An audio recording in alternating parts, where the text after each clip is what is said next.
Hey, what's up? It's your girl, MizsP, and I am bringing you another honesty moment about myself.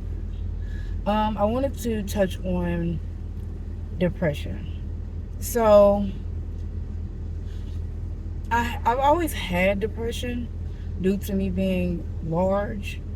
So, like when I graduated from high school, 2010, I was 405 pounds when I crossed the stage, and now I'm 180. Uh, I didn't lose the weight on purpose. I had a I have an autoimmune deficiency where it attacked my body and everything started to deteriorate. And in high school, of course being picked on, bullied, uh, misunderstood, overlooked, in the shadows kind of thing. Uh, yeah, it affected me in a lot of ways. But I managed to get through it some kind of way. I still don't know exactly how. Well, actually, let me not. I didn't necessarily lie, but I had behavior problems. And the reasoning for my behavior problems was being misunderstood and misrepresented. Um, I had lies put on me. I had, yeah, some very not so kosher moments when it came down to my mental health. Um, I did see a therapy. I did see a therapist at one point in time, and she was not good at her job, in my opinion. Um, she,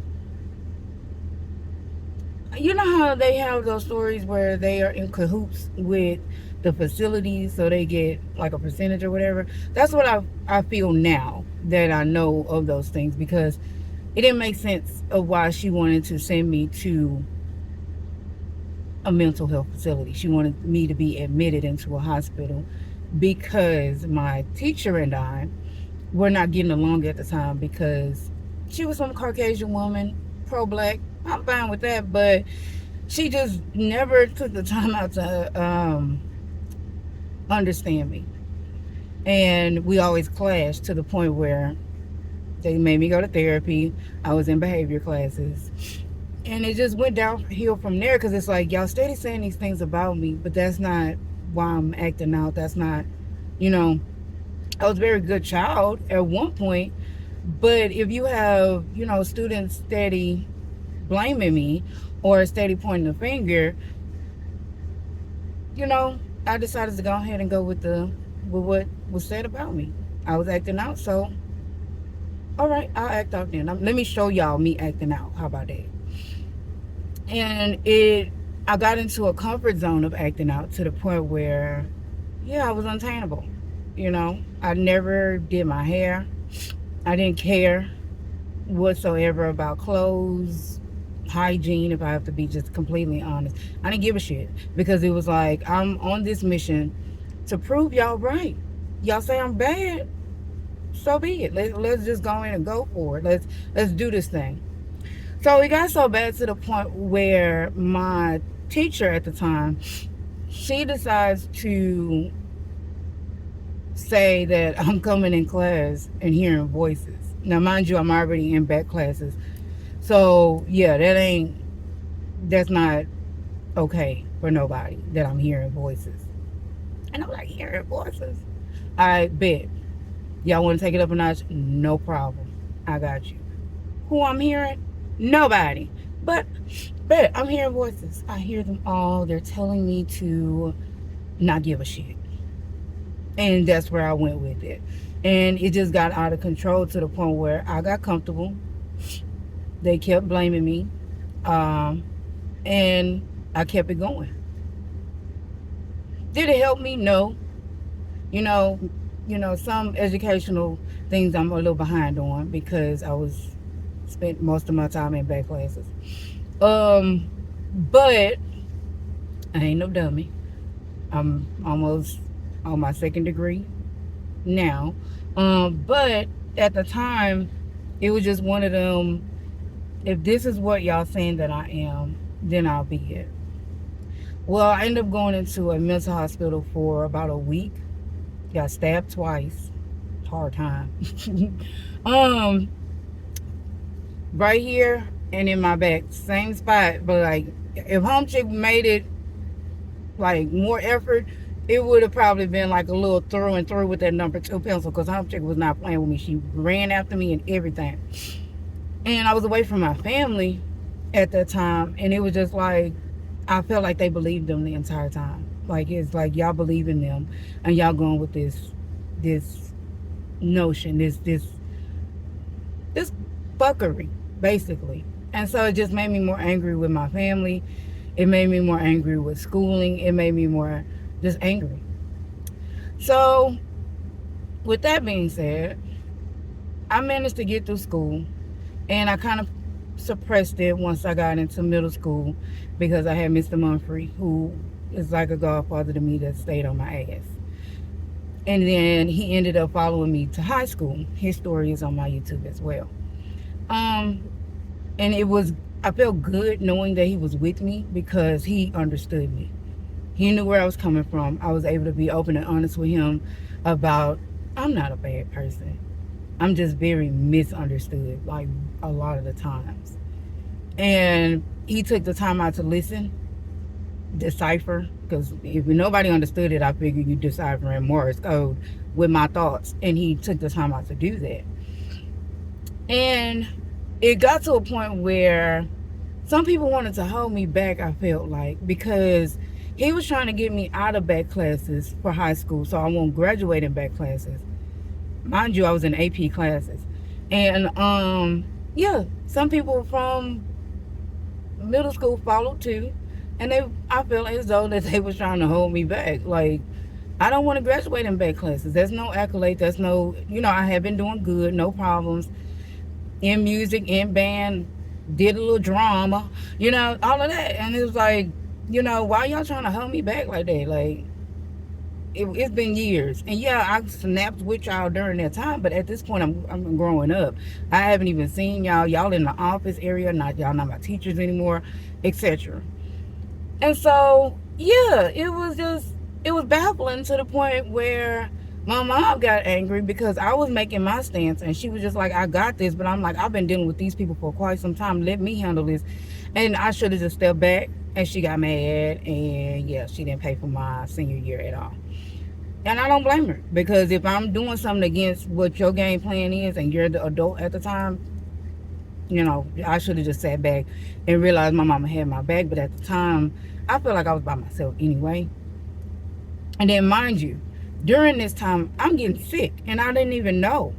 Like, I was losing weight, and, you know, I'm like, okay, cool. I'm gonna be small for a senior year. No, no, no, no, dear. You're sick. And I started getting spots in my face. I had fangs, white fangs coming down. I still have them. Um, and yeah, it was like just my whole face was changing colors before my classmates' eyes. And I have a story about that on my YouTube as well, that somebody brought it to my attention. And I went to the bathroom and I'm like, oh my God, what is in my face? Like, my face is changing colors. Call my mom, boohoo crying, Mom, my face, is something wrong with my face. And over time, it drastically changed so much that, yeah, I was, you know, 101 Dalmatian.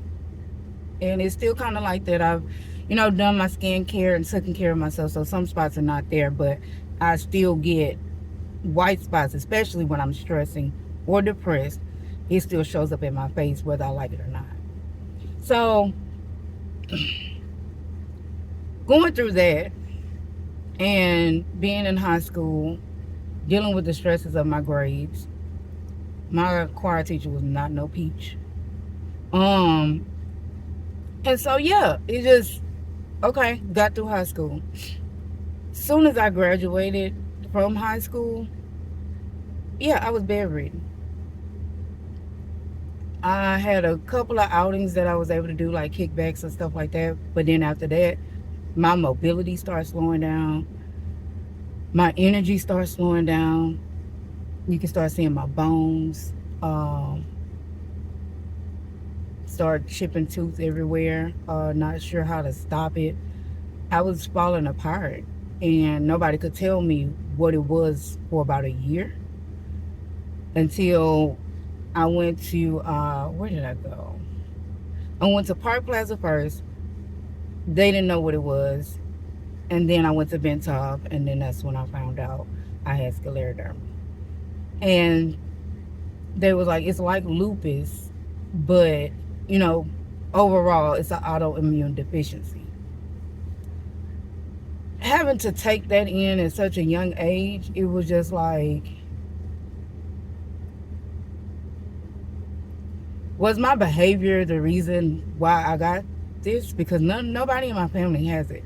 And I'm trying not to cry because, you know, I'm getting ready. I'm going to church. So I gotta keep it together, girl. And so, yeah, I was like, but I was acting out because it was put on me. That's what I felt. It was put on me when I could have just proved them wrong. But I didn't. I didn't go that route. Can't take it back now. Still a badass. And so yeah, I'm just like, yeah, I'm I'm sick.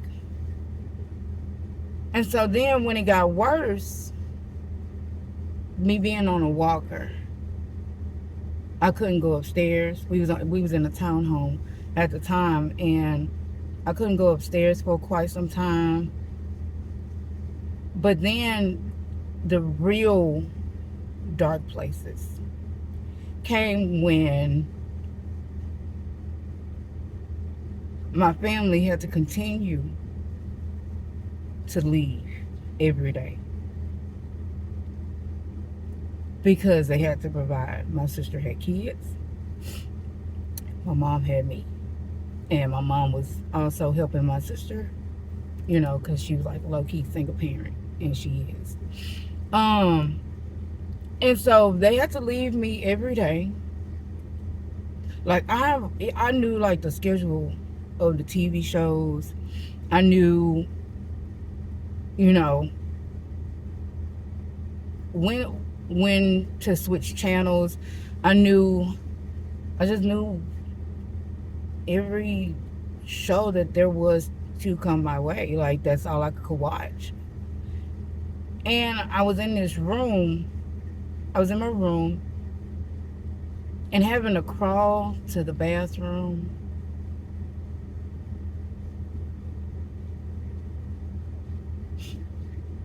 Having to wipe myself on my knees. Having to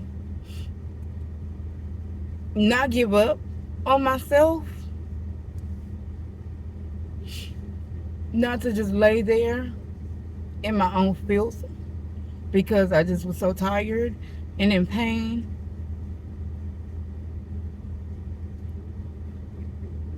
Being in my own thoughts of what I could, should have, would have done, and why is this happening to me? The hatred that I built for myself during those 4 years, can't nobody beat. I don't care what nobody say about me. You can't hurt me more than I've hurt myself mentally. So I went for help, and again, nobody could understand where I was coming from. It was steady. Keep going. You have to keep going. If you want to live, keep going. If you want to live, keep going.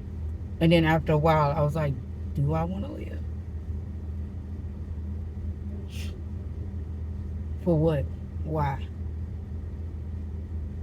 I'm being a burden on my family. A concern for them. And then everybody else around me, I felt, didn't give a shit.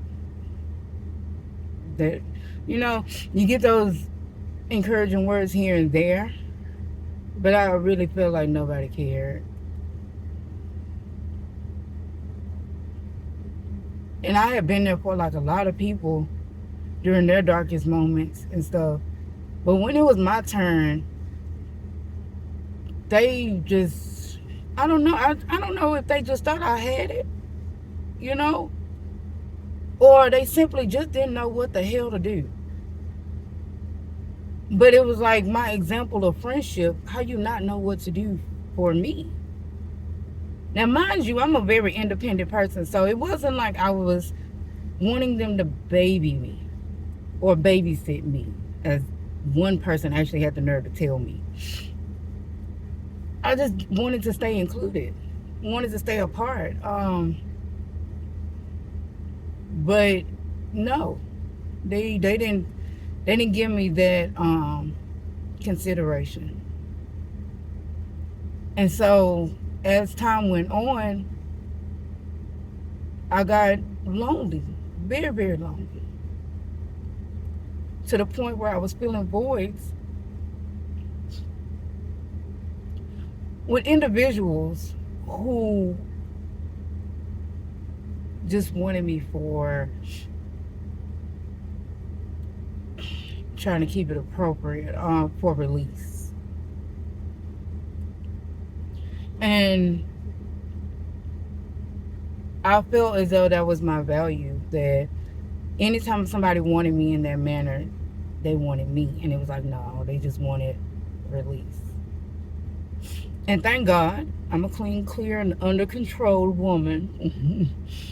But, yeah, no, my body count ain't that high. I know that's a thing nowadays. Don't do that. I had some people that was consistent, were coming back in my life for no reason. Not saying it was healthy, but yeah. But they only used me for that one thing, and every time I tried to connect with someone, if that was involved, and then we were good, and that wasn't the case at all. Like I've learned that sex is not the only thing that makes you valuable. And so I got depressed about that, because it was like, I'm only good for this. Like, that's it. And then it was just trying to be somebody else. Because at times I really don't know who I am. Because I've adapted so many things around me that I like.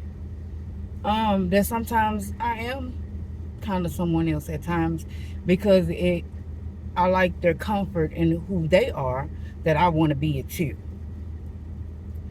And then when I did find a piece of myself, it was like, man, you give a damn too much, but not about yourself, about others.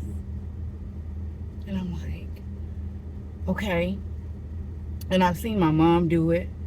People just use her up, but then forget to give her accolades and her flowers.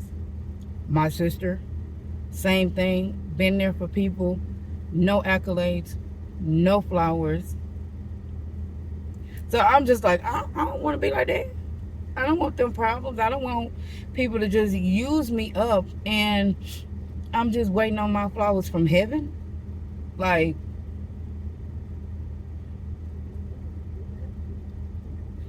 no. But sometimes my depression hits when I am facing things alone, because it reminds me of everybody that left, everybody that used. I can't call on them to help me through them things. And it's like, especially when it's out of my control, where I really have to let go and let God do his thing. And I have to remember that he's there, of course, sometimes. I don't always forget. But sometimes having someone's physical support that's not your family, knowing that you physically supported them at one point in time, it's like, man, this is a friendship, a partnership, a bond where I got you, you got me. And I don't really have that until now. I have my two friends now, that if I'm like, yo, I need your help, I need this, that, and the other, My sickness is at a certain point. I need my homegirl to pick me up from the hospital, and we went to go get a son right afterwards. Stuff like that. Like, just whenever I'm saying, I need something, they are there. But having that throughout them hard times, I didn't have. Mm-mm. I had to do it by myself. I had to fight for myself to get to where I am now. With God, with the Lord. But as far as the physicality and mental, I keep jumping in and out of the dark spaces.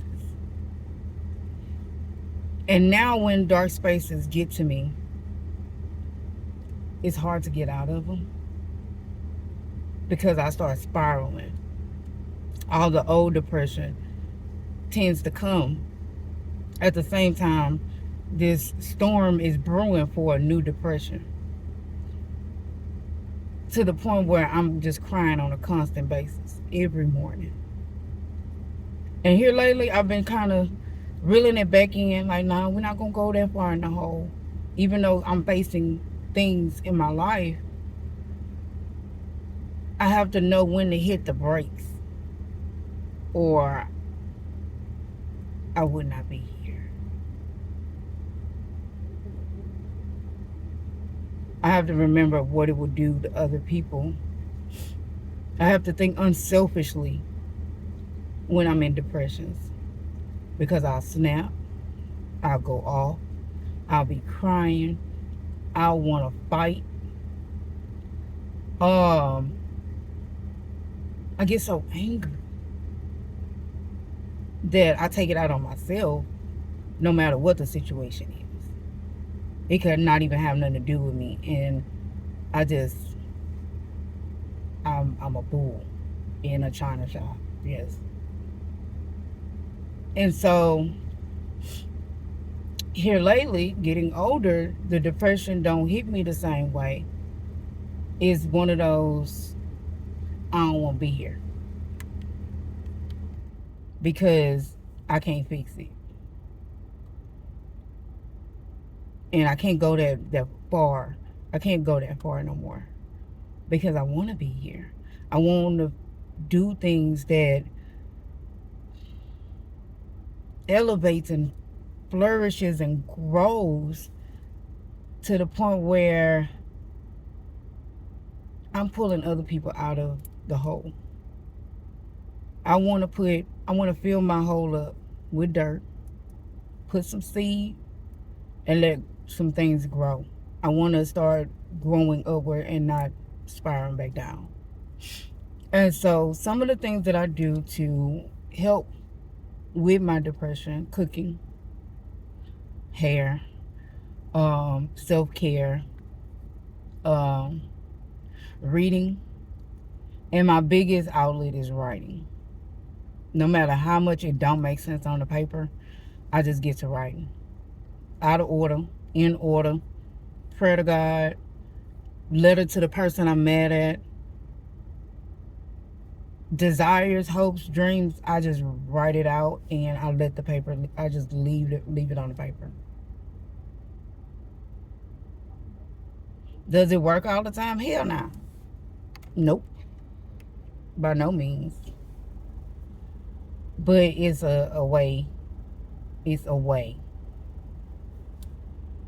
And I'm still working on my depression because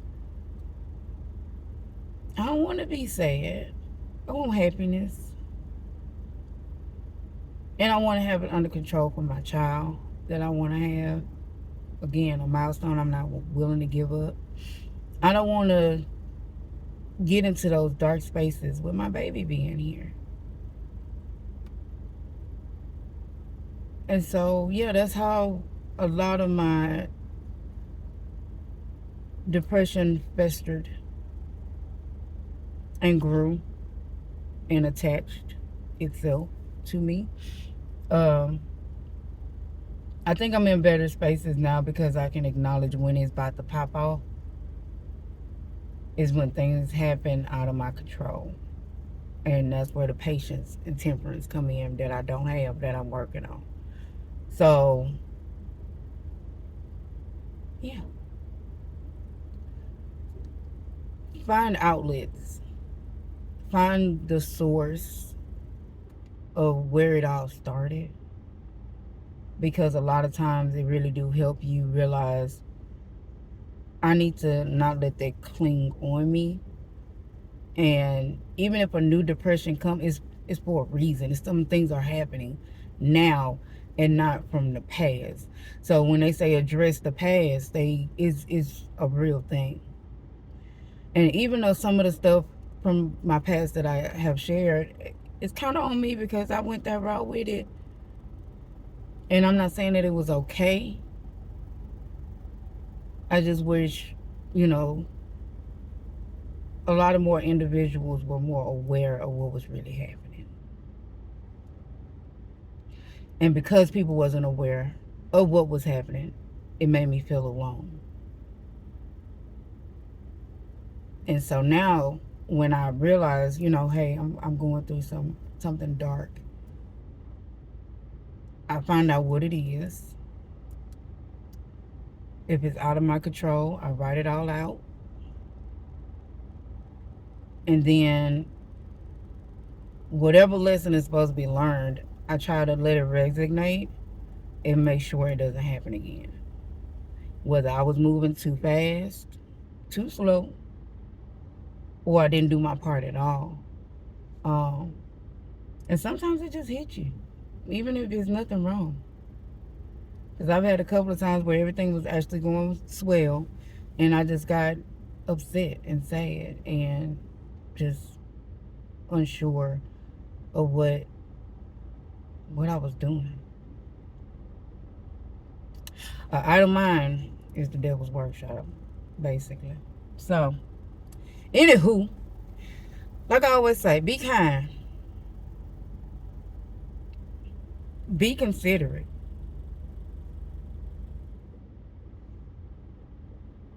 but be you.